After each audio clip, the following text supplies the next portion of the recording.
भगवान शिव आदि अनंत निराकार और निर्गुण हैं। संपूर्ण ब्रह्मांड में कोई भी ऐसा व्यक्ति नहीं जो भगवान शिव के बारे में ना जानता हो। लेकिन भगवान शिव के सत्य स्वरूप को जानना सबके बस की बात नहीं है। हम शिवलिंग की पूजा तो करते हैं, लेकिन हम में से ज्यादातर यह नहीं जानते हैं कि शिवलिंग का वास्तविक अर्थ क्या है।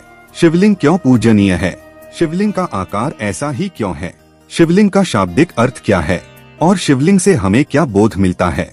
आज की इस खास प्रस्तुति में हम इन सभी के बारे में जानने वाले हैं, तो इस प्रस्तुति को अंत तक जरूर देखिएगा।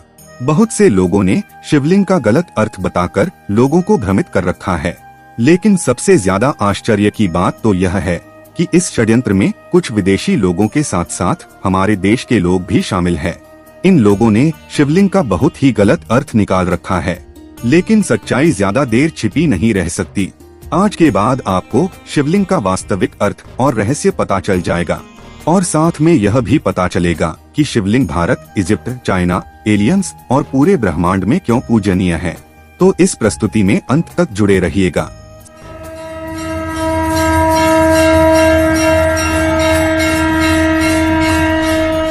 सबसे पहले हम शिवलिंग का शाब्दिक अर्थ क्या है वह समझते हैं।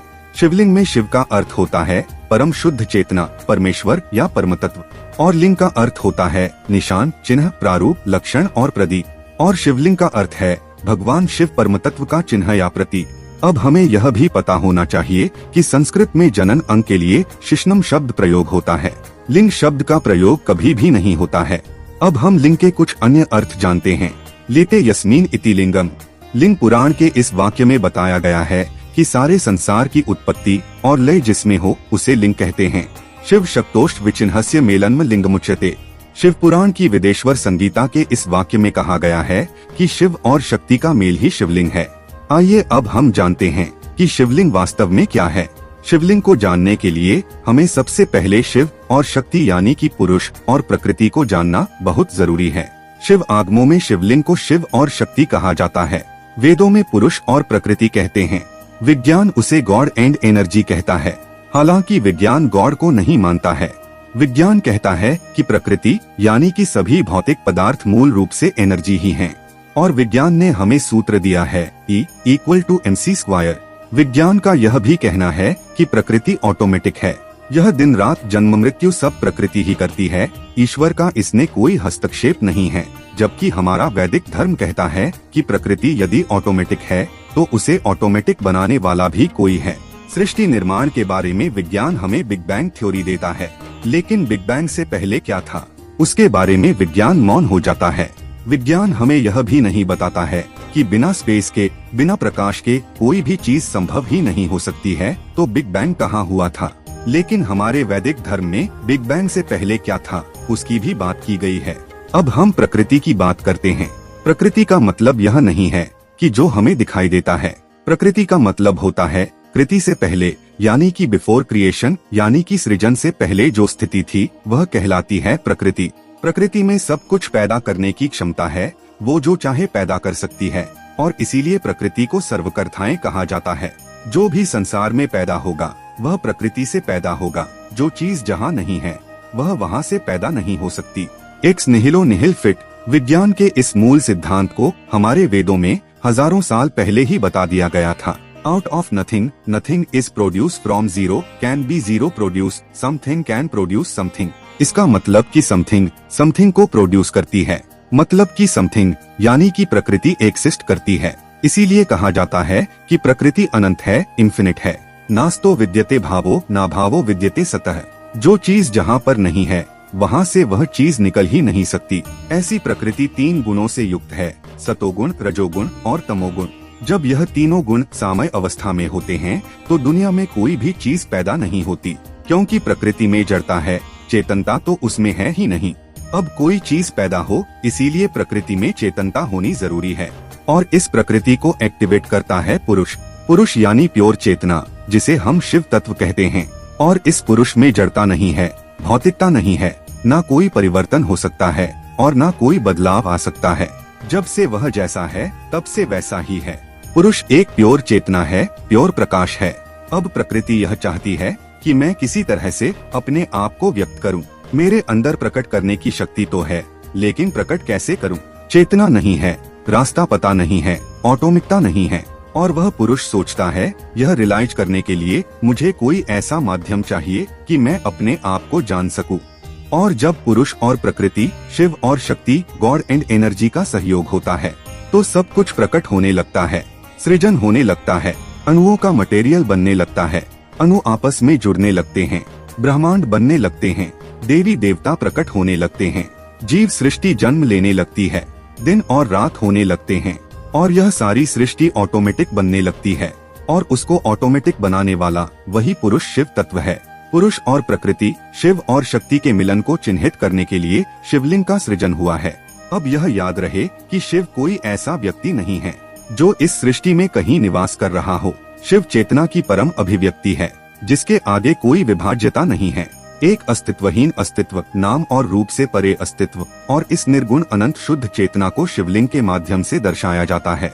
और इसी परम तत्व को सगुण रूप में भगवान शंकर के रूप में दर्शाया जाता है। शिव निर्गुण भ्रम के प्रतीक हैं, तो शंकर सगुण भ्रम के प्रतीक हैं। अब हम जानते हैं कि शिवलिंग का आकार ऐसा ही क्यों है। शिवलिंग शिव और शक्ति, पुरुष और प्रकृति के मिलन का प्रतीक है। तो प्रकृति को हम कैसे चिन्हित कर सकते हैं? यदि हम प्रकृति को पत्तियों के रूप में दर्शाते हैं तो प्राणी और दूसरे सभी तत्व छूट जाते हैं।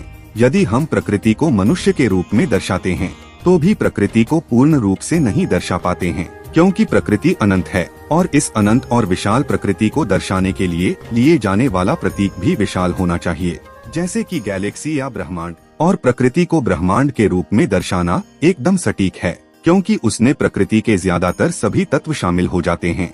और शिवलिंग का जो नीचे का हिस्सा है वह प्रकृति है, जो ब्रह्मांड के आकार को दर्शाती है और भौतिक जगत को भी दर्शाती है।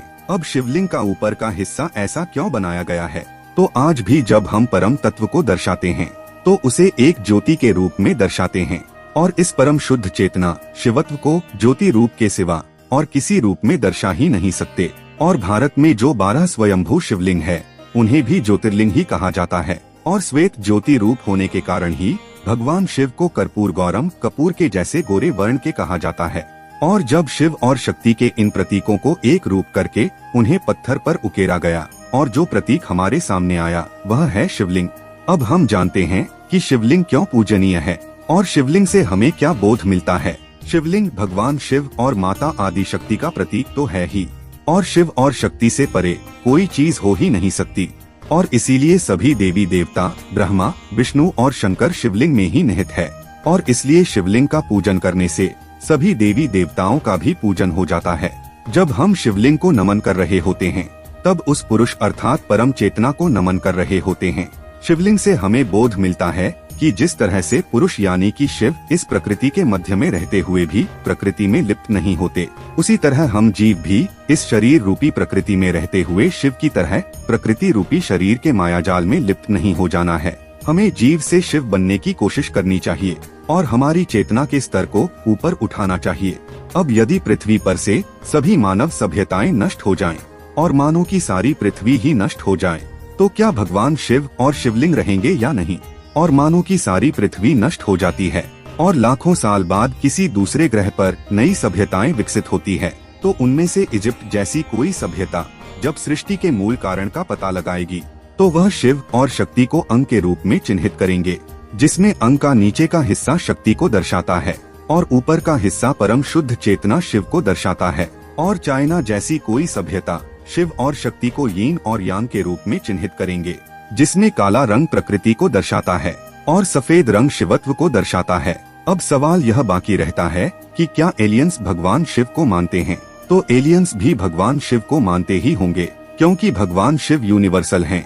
बस फर्क इतना हो सकता है कि शिव के नाम और प्रतीक अलग हो सकते हैं। भगवान शिव सनातन है, सृष्टि के मूल कारण है, आदि अनादि हैं। सृष्टि रहेगी तो भी शिव होंगे और सृष्टि नहीं रहेगी तो भी शिव होंगे। तो मित्रों, यह प्रस्तुति आपको पसंद आई है तो प्रस्तुति को लाइक और चैनल को सब्सक्राइब जरूर करें और कमेंट में ओम नमः शिवाय अवश्य ही लिखिएगा। धन्यवाद।